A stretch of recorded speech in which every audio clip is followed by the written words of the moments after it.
The first strange thing that happened was the silence. Not just any quiet moment like when the TV's off or the wind dies down at dusk, but a thick, unnatural silence that settled over the backyard on a Tuesday afternoon. It was the kind of silence that made even the birds stop singing, and it felt like the trees themselves were holding their breath. That's when it began. It started with a boy around 9 years old, small for his age, always a bit more curious than the rest. He spent most afternoons alone, usually tinkering with broken toys or drawing strange symbols in the dirt with a stick. His parents thought he just had a wild imagination, maybe too much of it. But he wasn't imagining what he saw that day. It was right after the rain, and the sky had cleared in that eerie, washed-out kind of way. The boy crouched near a puddle, watching the way the light shimmered off the surface like liquid gold. That's when he heard it. A low humming, too controlled to be a plane, too soft to be an engine. It wasn't coming from above, but from inside his own head. A sound so strange that it made his spine tingle and the hair on his arms stand up. He looked around. Nothing. No movement. No birds. No wind. Even the dog next door had gone silent behind the fence. The boy forgot the puddle almost instantly. Something unseen was nearby. Watching, waiting, not in a spooky way, but in a curious, measuring way. Almost like it was deciding if it should make contact. That night, he had a dream. Or maybe it wasn't a dream. There was nothing in a vast space of white. No ceiling, no ground, nothing to hold on to. Just the sense that he wasn't alone and that something was trying to speak without using words. Feelings poured into him, shapes, colors, warmth, and odd flickers of unfamiliar images, flashing like scenes from someone else's life. A desert with 3 moons. An ocean made of glass. Eyes not human, but soft, almost sad, watching him closely. He woke up gasping at breakfast. His mom barely noticed him pushing cereal around his bowl with his spoon. She was late for work again, typing something on her phone with one hand and sipping lukewarm coffee with the other. "You okay?" she muttered, eyes still on the screen. He nodded, but didn't speak. Not because he didn't want to. He just didn't know how to explain that his dreams were no longer filled with monsters or superpowers, but with codes he didn't understand, languages that weren't human, and a quiet voice that didn't use words to talk. The days grew stranger. Lights around him would flicker when he got upset. TV remotes stopped working unless he held them. The family's old radio would pick up voices in the static late at night, speaking in broken fragments of a language that didn't exist. His mom thought it was just interference, poor reception, maybe faulty wiring. But he didn't. He knew it had all begun the moment that humming started in his head. And then came the drawings. He didn't remember making them, just waking up 2 sheets of paper on the floor. It's covered in circles, lines, connected stars, and symbols that glowed faintly under his nightlight. He didn't know what they meant, but they felt right. Like pieces of a message he wasn't ready to receive yet. His teacher called home, concerned. He stopped talking in class. Spends most of the day staring out the window. Sometimes writes in glyphs we can't read. "Are you sure everything's okay at home?" His mom said yes, of course. She always said things were okay, even when they weren't. She figured maybe he was lonely and needed a therapist, or some time away from screens. But deep down, she was worried. She had started hearing the static too, just for a second. When she walked past his door, one night without meaning to, the boy answered back. It was past midnight.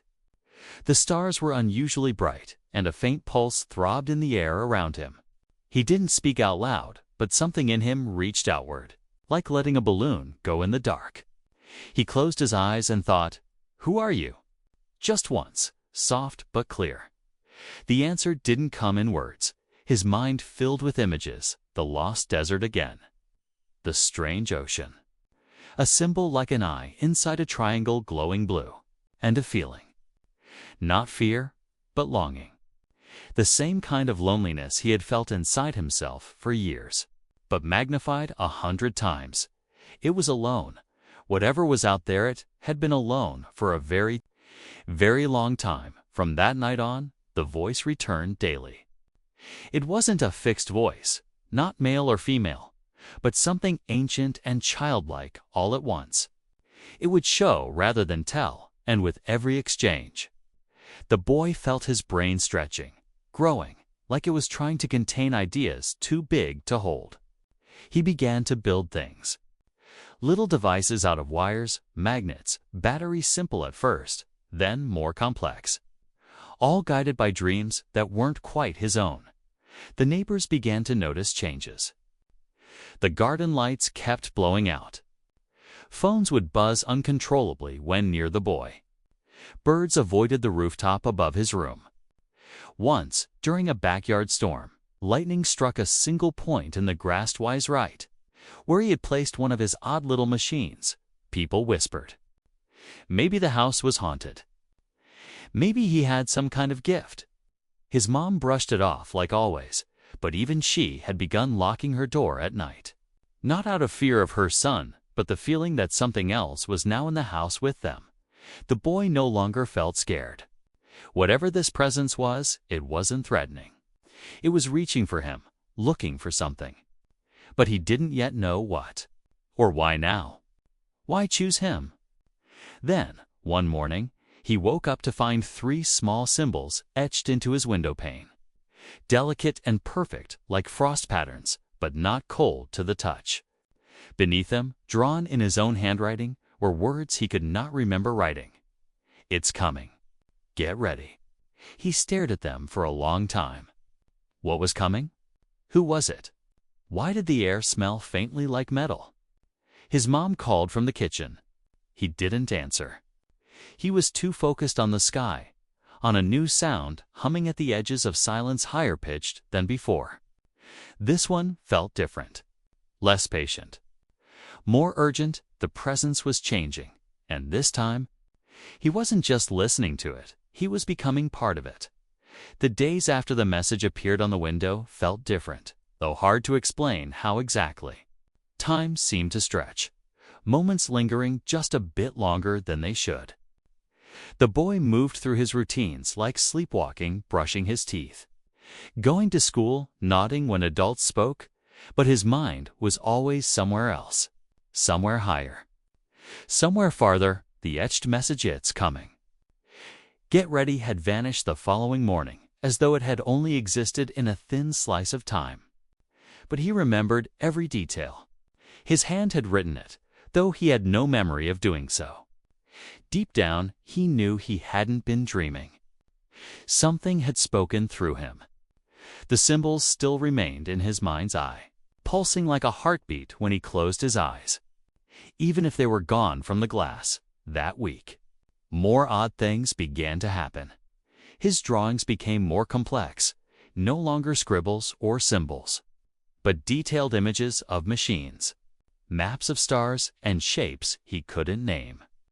His mom found them all over the house, under the rug, behind the fridge, folded into his pillowcase. Some were so precise they looked printed, not hand-drawn. She told herself maybe he had seen them on TV or copied them from the internet, though her phone's history showed no such pages. One night she tried to ask him gently, "Where did these pictures come from, sweetie? Did you make these?" He looked at her like she had asked if the sky was made of wood. "They send them," he answered simply. "Who?" His eyes drifted beyond her like he was listening to something she couldn't hear. "They're not from here. They don't have names like we do," but frightened her more than she let on. She searched online, everything from childhood autism to alien contact stories. Deep web forums, UFO blogs, science conspiracy threads. But none of it brought comfort. Mostly, it was full of people who wanted to believe too badly. She didn't want to believe. Not in any of it. She just wanted her kid back. He wasn't violent, not withdrawn, exactly. Just different. Too quiet. Too calm. Like he knew things a child shouldn't. Like he was waiting for something no one else could see. The school counselor tried to help, but found nothing medically wrong. Intelligence, above average. Social engagement, low but stable.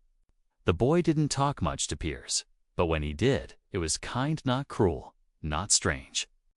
He just often seemed distracted. Like his attention was split between this world and somewhere else, at night. The boy would sit near his window long after his mother had fallen asleep, watching the sky. The stars weren't just stars anymore. They looked like pieces of something, like dots in a pattern he was slowly beginning to recognize. Sometimes he'd hum softly, matching the frequency of the buzzing he heard in his head. When he hummed just right, the sky would respond, lights flickering across the horizon, a soft pressure building behind his eyes. Like someone or something very far away had just looked back. He started hiding small machines in different corners of the house. He didn't really build them. Not in the normal sense. It was more like he assembled knowledge that had been handed to him. Bits of metal coils, battery packs, wires stripped from old remote controls. Some of the devices didn't even connect to anything, but when placed on his desk, they gave off a vibration that made his pencils roll. Once, one of them sparked softly in the dark like static jumping where no current flowed. His mother threw one away, after it gave her a nosebleed when she touched it. But by the next morning, he had remade it. The presence inside his head was becoming more defined. Not a voice, not in the human sense, but a being with thoughts and emotions that poured into him like warm water. It didn't tell him its name, but it showed him parts of itself. Silver pathways lit by invisible suns. Cities floating above the ground, machines growing like plants, and beings tall, thin, structured the way light bends through glass. Not human, but not threatening. There was sadness in the presence, pain, loneliness, like a deep echo trapped across time.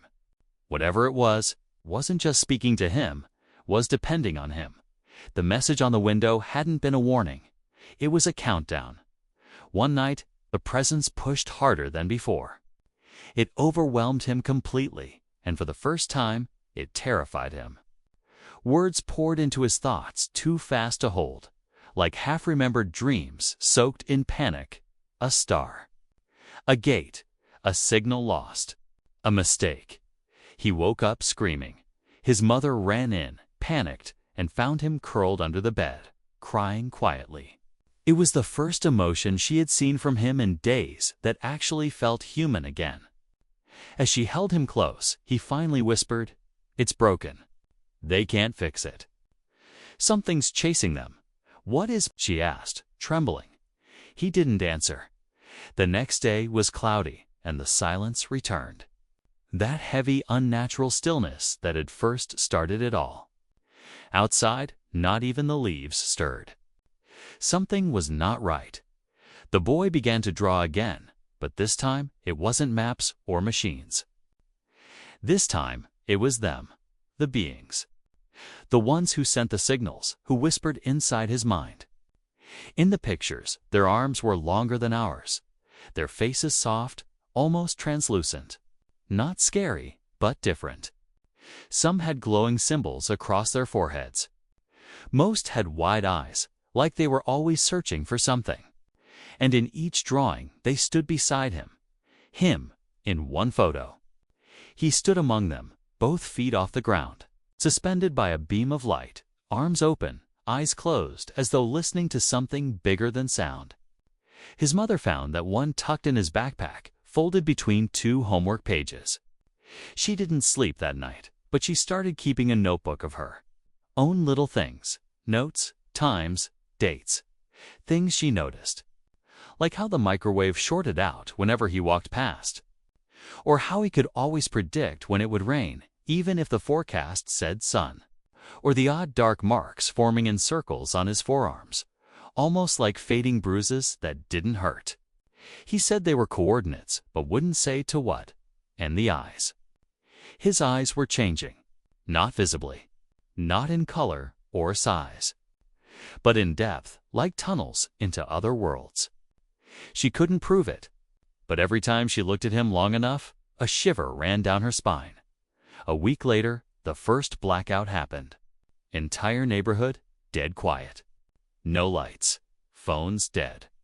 Not just electronic time itself felt like it skipped, clock hands twitching. Then everything blinked back on, as if the world had paused just long enough for something to pass through unnoticed. The boy said one word when it happened.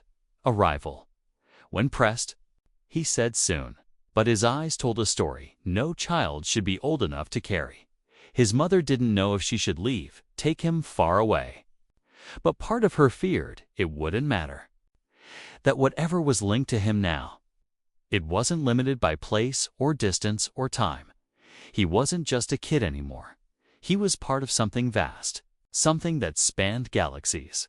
A connection, a bridge, and they were coming. Every night, the dreams grew stronger, more vivid. The beings showed him more. Where they had been, what they had lost. The chase. The others not all friendly, who had found their trace. Something ancient, hollow, and hungry, roaming the stars after them. Something they had once escaped, but feared was getting closer now. And Earth might be next. This wasn't just about contact anymore. This was about survival, and he might be their last chance. The boy started keeping secrets. Not out of spite, not to be cruel or mysterious, just because he knew now that some things couldn't be shared. Not even with his mom. She had tears in her eyes more often these days, though she pretended not to. She smiled for him like everything was okay, but her hands trembled when she made breakfast, and she flinched whenever the lights flickered overhead. He wanted to tell her that he was still the same, that all the strange drawings and static humming didn't mean he was losing himself. But that wasn't fully true anymore. Something was changing inside him. Or maybe being awakened. He could feel it deep in his bones, in the way he moved, in the way his mind worked faster than before. Thoughts came to him before questions were even formed. He could calculate things he'd never studied. He could feel storms long before clouds formed. And worst of all, he knew something was getting closer. Something chasing the voice, chasing them. The ones who visited him in dreams had grown quieter, more frantic. The messages were shorter, rougher, like they were hiding, running out of time, and now. It wasn't just him who heard them. One afternoon, walking home from school, he saw a girl from his class standing alone by the swings, staring up at the sky. Her lips were slightly parted, her eyes unfocused. He almost passed her by, but something made him stop. "They're calling you too," he said. She blinked, startled at first, but then slowly nodded. At night, she whispered, "In my sleep. They don't talk. They show." He stepped closer. "They showed me too." Her hands were shaking. "Is this happening to other kids?" "I don't know," the boy answered. "But they chose you." The girl's name was never mentioned again between them. Not at school, not afterward. It was like a silent agreement whatever was happening wasn't meant to spread through words. They began meeting in secret, sometimes after dark, sitting silently side by side on the curb or beneath the trees. Sometimes they didn't speak at all, just listened to the wind, to the humming when it returned, to the silence when even the world seemed afraid to make noise. Over time, whispers of other kids began to surface. Not many, just 3 or 4 across the county. Children who had gone quiet started drawing stars in the dirt or carving spirals in their desks at school. A few parents spoke nervously in store aisles and at pickup lines. The school board called it a seasonal behavioral issue, but something heavy was building behind their eyes. A weight no diagnosis could explain. At home, the boy's mother began noticing other things. Patterns on the lawn, circular patches where the grass had died overnight. Odd feedback on the baby monitor, though there hadn't been a baby in years. And strange voices on the radio, cutting through between stations with sudden, Precise words. Prepare. Incoming. Unseen. Once, just before dawn, she could have sworn she saw lights moving above the street perfectly still. Then gone all before her brain could process it.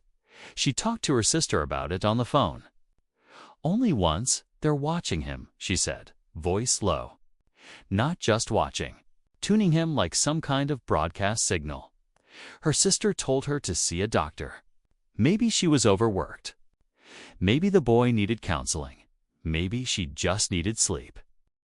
But sleep was dangerous now. The dreams were worse. Not just impressions or images, but memories that weren't hers, entire scenes playing out in her mind.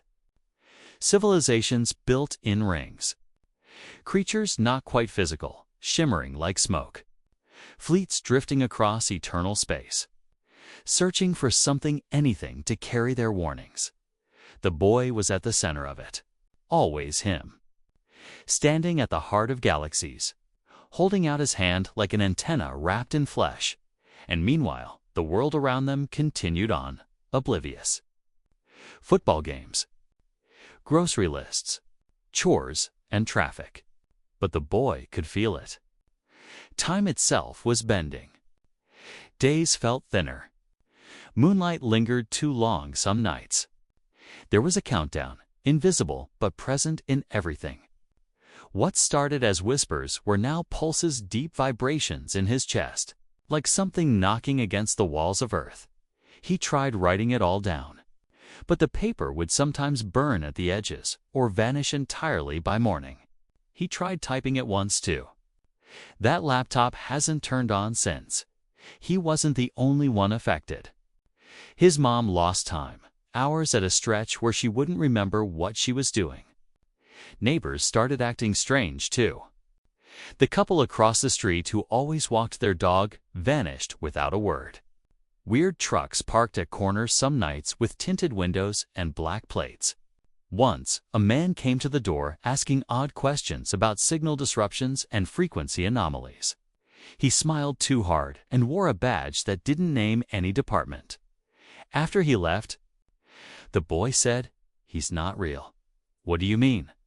"I mean, he's one of the ones watching from inside." They took his body. She didn't ask what he meant. She wasn't sure she wanted to know anymore. The machines the boy built grew larger now. Not toys or circuits, but layered shapes with thin antennas and cores that glowed faintly when touched. He never wrote down the designs. They just appeared in his mind, complete. The girl helped sometimes, and when they worked together, the air would feel charged. The sky unusually quiet. All the while, the voice, his unseen visitor, became more desperate. The images it sent were broken now. Jagged, scrambled. Warnings wrapped in emotion. Terror, panic. Black shapes tearing through the fabric of space. A city falling into a red sea. A sound too big to contain. They lost the gate, the voice said one night through a single, painful thought. "It's coming through the wrong direction." "What is?" the boy asked. The response came only once. The old one. For several nights, the humming stopped entirely, and that absence was worse than anything yet. He felt alone, deeply and completely alone and tethered. And he realized the truth. The being that contacted him wasn't just here to give knowledge. It was hiding inside him, using him as safe harbor. The machines weren't beacons. They were locks, defense systems. Every one he built was a wall, meant to keep something out or delay it. But they were failing. The girl hadn't come in days now. When he tried to find her, her house was quiet. Windows covered. No one answered. He knew without proof that they had taken her. Not the beings. The others. The ones who didn't talk in dreams or draw symbols, but watched from roadsides and listened to frequencies humans couldn't normally detect. He'd seen them circling lately. Vehicles that never went anywhere. Drones hovering just high enough to go unnoticed. So he stopped going outside. He stayed inside. Drawing faster now, building, connecting. Humming to the patterns beamed softly into the back of his skull. His mother sat just outside his room some nights, tears slipping quietly down her face. She still remembered his laugh fall bright and wild. She hadn't heard it in weeks. She tried to believe he was still her boy. But when she had caught him levitating the coin the other day, without thought or effort, just floating it between his hands while his eyes glowed faintly, she knew something had taken root inside him. She didn't fear him. She feared what would come for him, because when she stood in the hall last night, she heard him whisper through the door, "They've broken through." And this time, he wasn't talking to himself. The sky had started changing. It was subtle at first, too subtle for most people to notice. Clouds that didn't move. A faint shimmer during sunrise, like sunlight was filtering through glass instead of atmosphere. Sometimes, during the quietest hours of night, a soft pulsing glow would blink over the hills in the distance, then vanish as quickly as it came. The boy knew these were signs, markers. Each flicker was a message, a countdown edging closer to zero.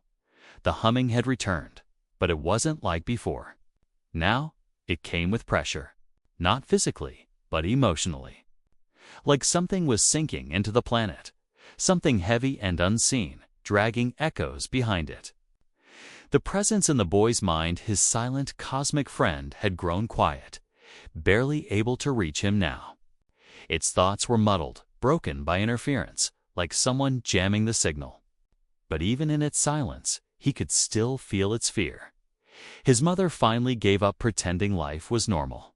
She was pale, tired-looking all the time, barely eating, barely speaking on the phone with friends who had started asking too many questions.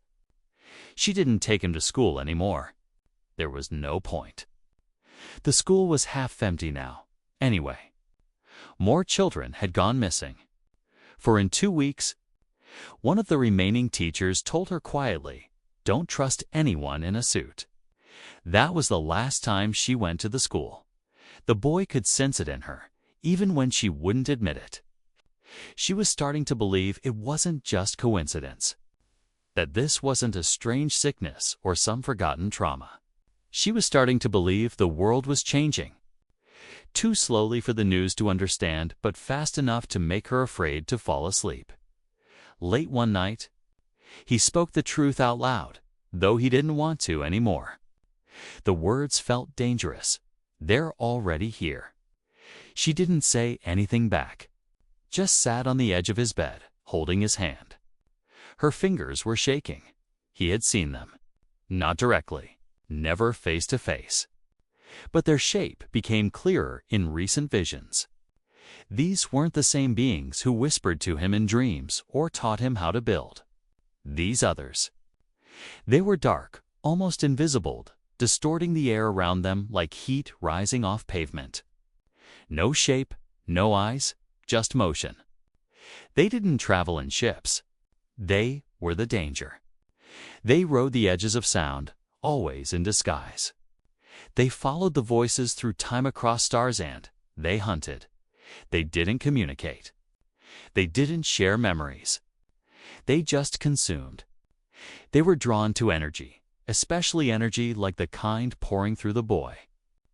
That's why the machines mattered, those towers of wires and coils he had been building in corners of the house, in the basement, on the roof.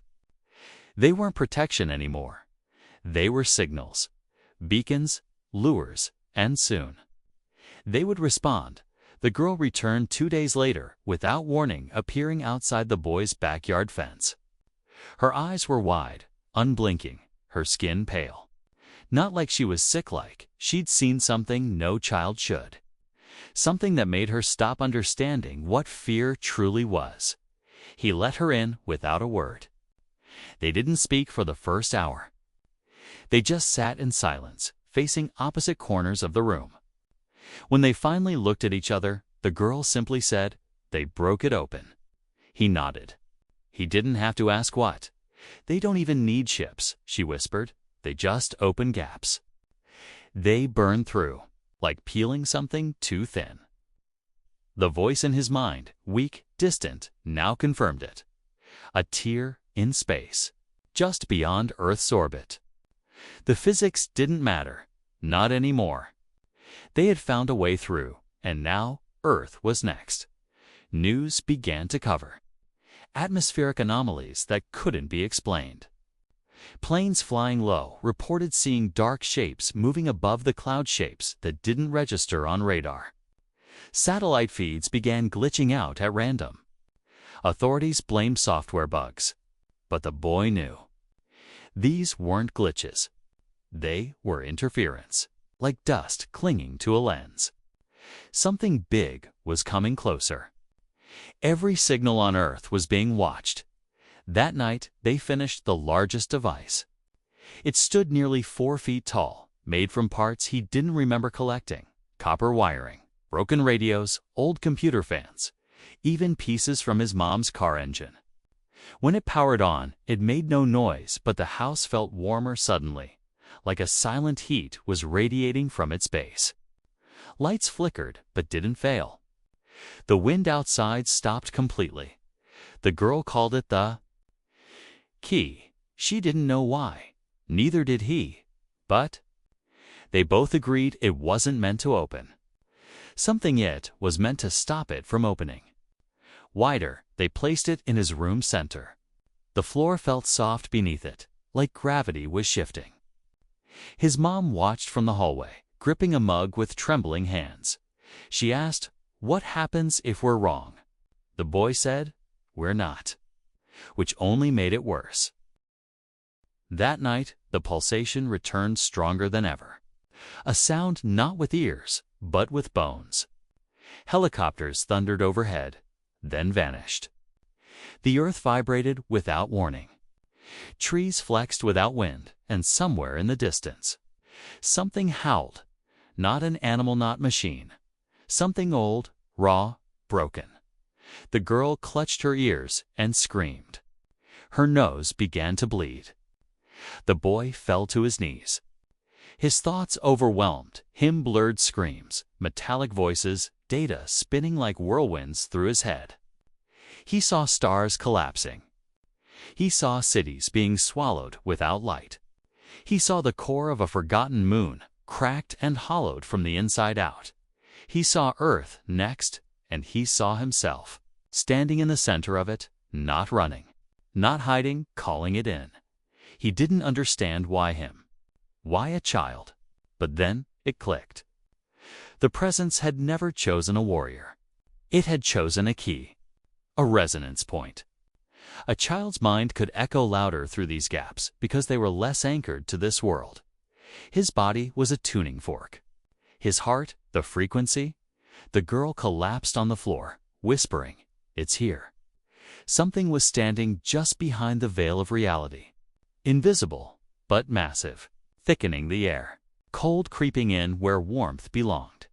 His mother entered the room and gasped because all the windows had frosted over. In the middle of summer. And then came the whisper, not from the boy, not from the girl, but from inside the walls. A voice so low it made the wood groan. Open. The machines began to hum. The largest one glowed faint orange, pulsing slowly. The boy's spine straightened as if pulled by strings. He wasn't in control anymore. He staggered to the center of the room, unable to stop, his hands reaching for the device. The girl screamed for him to stop. His mother ran forward, but was thrown back by a wave of energy. Air folding around her like water pushed outward. The boy looked up. His eyes were pure white now, glowing not from power, but from presence. And that voice, his original guide, reached out one final time. Far away, barely audible. Don't let it through. You're the last gate. But the pressure was building. Windows shook. The floorboards groaned. A ragged tearing grew in the air, ripping open, not like paper, but like fabric soaked in oil. Shadows twisted in the corners of the room, forming something tall, gnarled, unnatural. Not the ones who built. Not who whispered. But the others. Something that had followed them. Hungry and now the boy stood still, hands over the glowing machine, caught between two choices. Two forces. One whispering peace, dying but pure. The other pressing into the room like a storm wrapped in a scream. The machine beneath. His palms began to rise, floating inches from the floor, silent now. Its glow becoming blinding. And behind it, the cracks in the air began to appear thin, black, endless, and through them, shapes. The boy looked back. Once dotted his mother, frozen, tears in her eyes. Then he faced the crack, and the room went silent. For a moment that stretched longer than time should allow. Everything was weightless. The room hung in complete stillness, not quiet, like a lull between sounds, but the kind of silence that rolls through just before a storm breaks. The machine floated, humming low like something alive. Its orange glow now, a steady white, casting light that didn't create shadows. Even the fogged-up windows stood still, frozen in time. The crack in the air hovered inches from the boy, black and endless, pulsing at the edges like it was breathing. Inside that fracture, shapes moved, twisting, stretching, stretching. Watching, the boy didn't speak. His hands trembled over the machine's core. And though his glowing eyes stared forward, something behind them, the part that made him him, was still trying to fight through. His body might have been controlled by a force older and wiser, but part of the boy was still underneath, buried under a million thoughts racing through him like electricity. His mother reached toward him again. Slower this time, afraid the wave of energy might knock her back like before. But it didn't. Whatever force had risen moments ago was starting to fade. Fade, but not retreat. She pressed her hand gently against his shoulder, felt the heat in his skin, and whispered the only thing she thought would still matter. "It's okay. You're not alone." The moment she said it, the boy blinked. Just once, and with that tiny motion, something shifted in the air. The humming from the machine wavered, the light pulsed softer, and the dark crack in the center of the room whimpered, like it had been wounded by something unseen. It wasn't rage or explosions or cosmic power that did it. It was connection. The boy's hand moved, not guided anymore, not forced, but intentional. He turned his palm and pressed it firmly against the glowing center of the device. A low tone rippled outward in waves. A feeling swept through the room like warm air after winter. Unmistakable sensation of something being sent away. The shapes within the crack recoiled, pulled back, not in defeat, but in recognition their time was not yet. They hadn't expected resistance like that. The machine flared, high and bright, then dropped softly back to the floor with a gentle thud. The glow faded. The pressure vanished, and the crack in the air stitched closed, piece by piece, until there was nothing left but the faint trace of light. Spinning in dust across the boy's bedroom ceiling, it was over. Or at least, this part was. The girl slumped to the floor, still conscious but dazed, like she'd just run a race far too long. Sweat clung to her neck and temples. She looked at the boy with wide, exhausted eyes. He nodded once, the light in his own eyes dimming naturally. Just his real color now tired, but alive. Outside, the wind returned. The trees bent gently. Crickets chirped again. The town resumed like someone had reconnected the cables of reality. The boy collapsed to the floor, not out of pain, just spent drained of everything he'd been holding in. His mother reached for him, heaved his light body into her arms, and held him close. He didn't speak, and neither did she. They just breathed in a silence that finally felt safe. Later that week, the girl moved away. Her parents gave no reason, just packed and left in the middle of the night. Some of the other children who had disappeared returned quietly, changed, shaken, but unharmed. Most didn't talk about whatever had happened to them. They only looked up a lot, drawn to the sky like it might whisper secrets back. The machines the boy had built stopped working. Some disassembled themselves as if taken apart by unseen hands. Others melted into nothing. Whatever energy or knowledge once poured into him was gone now. Not erased, just finished. Like a story that had reached its final chapter, every now and then, a residue of the presence flickered in the boy's mind. Like ripples from a distant place still echoing through quiet water. But the being who had contacted him, who had used him as a gate, a bridge, was no longer near. It had gone somewhere else, past Earth's reach. Maybe to warn others. Maybe to rest. His mother never spoke to reporters, though they came around when rumors spread: strange lights, missing kids, mass blackouts. Most people dismissed it all, labeled it a psychological glitch or some new form of mass hysteria. But she knew, and more importantly, he knew. As normal as life tried to become again, certain things never went back to the way they were. He didn't return to school. He didn't laugh the same way. He didn't cry either. He just became more observant, more aware of how fragile things were, how thin the veil around the world really was. He started drawing again, but only for himself.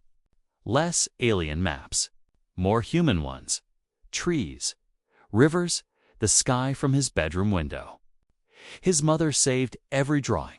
Eventually, they moved. Not because they were running, but because the town had become a place full of memories too strange to live beside without remembering them every single day. They found a small house in a quiet town, where people smiled but didn't ask too many questions. The boy grew older, slowly, like everyone else. But something in him always felt removed. Not lonely, just aware. He understood connection differently now. Understood fear. Understood potential. He and his mother built a quiet life. She returned to part-time work, kept plants in the windowsill, watched birds, smiled more. The nightmare stopped, but every year, without fail. On the same night the crack first appeared. He'd wake up just after midnight and look out the window, not always expecting something, but listening just in case, because he remembered everything. The voice without sound, the guidance without language, the fear that had no shape, and the choice that was. Never really about saving the world, but about believing he was strong. Enough to close the door instead of opening it and letting the others stay where they belonged. Some gates are never locked with keys. Some are guarded by the quiet strength of someone willing. And that night, when the veil between worlds stretched too thin to breathe, the world hadn't been saved by a soldier or a scientist. It had been saved by a child. And maybe that was the point.